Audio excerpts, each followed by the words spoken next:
The Sutherlin mansion loomed against the night sky, its once grand facade now a crumbling relic of the past. Situated on the outskirts of Danville, the mansion was notorious for its nexus of paranormal activity. Tonight, I had come to investigate the haunting and uncover the truth behind the ghost of Lady Sutherlin, cursed by an ancient spell and doomed to roam the halls. As I approached the mansion, a chill ran down my spine.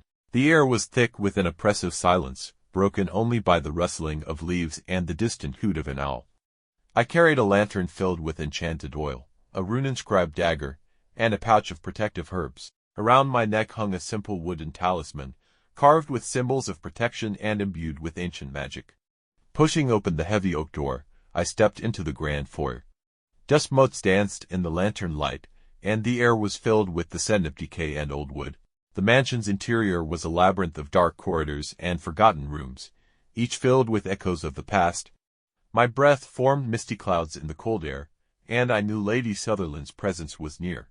I moved cautiously through the mansion, my lantern casting eerie shadows on the walls. The wooden floorboards creaked underfoot, and every sound seemed amplified in the silence. The protective herbs in my pouch offered some comfort, but the oppressive atmosphere was inescapable. Suddenly, a cold draft swept through the hallway, and I heard a faint whisper, a ghostly murmur that seemed to come from everywhere and nowhere at once. The voice was soft, filled with sorrow and warning. "Leave this place," it whispered. "Doom awaits those who linger." Ignoring the chill in my bones, I pressed on. I had come to uncover the truth, and I would not be deterred. The lantern's light flickered as I entered the drawing room, where the temperature plummeted even further. The room was filled with antique furniture, all covered in dust and cobwebs. In the corner stood a grand piano, its keys yellowed with age. As I approached the piano, the ghostly murmurs grew louder, filling the room with an almost palpable sense of dread.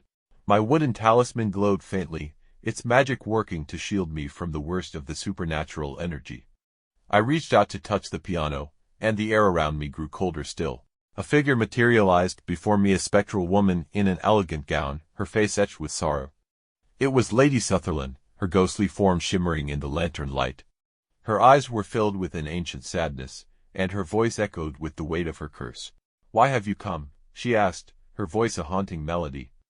"I seek to understand your torment," I replied, my voice steady despite the fear gnawing at my insides. "Why are you cursed to roam these halls?" Lady Sutherland sighed, her form flickering.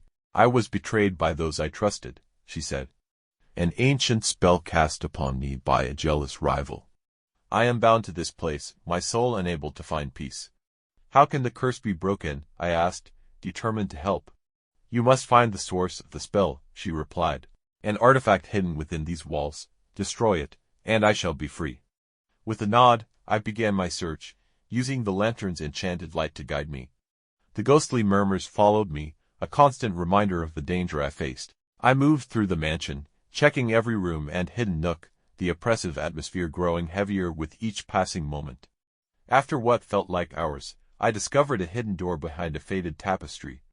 It led to a narrow staircase descending into darkness. Taking a deep breath, I descended into the depths of the mansion, the air growing colder and more oppressive with each step. At the bottom of the stairs, I entered a small, dimly lit chamber. In the center stood an ornate chest, its surface covered in strange symbols. The protective herbs in my pouch began to smolder, their magic reacting to the powerful curse. I opened the chest and found a small, intricately carved box. Inside was an ancient amulet, its surface etched with dark runes.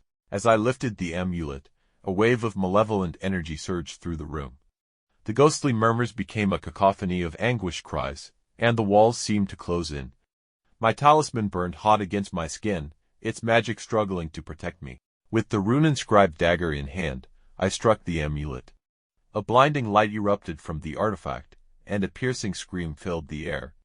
The malevolent energy dissipated, and the chamber fell silent. I stumbled back, my heart pounding. Climbing back up the stairs, I returned to the drawing room. Lady Sutherland's ghost stood before me, her form more solid and her expression filled with gratitude. "Thank you," she whispered, her voice filled with relief. "I am free." As her spirit began to fade, the oppressive atmosphere lifted. The mansion, once a place of sorrow and torment, now felt lighter. I exited the mansion, the first light of dawn breaking over the horizon. The ghost of Lady Sutherlin was finally at peace, her curse lifted. As I walked away from the mansion, I glanced back one last time. The grand facade seemed less foreboding, a testament to the power of resolve and the strength needed to break ancient curses.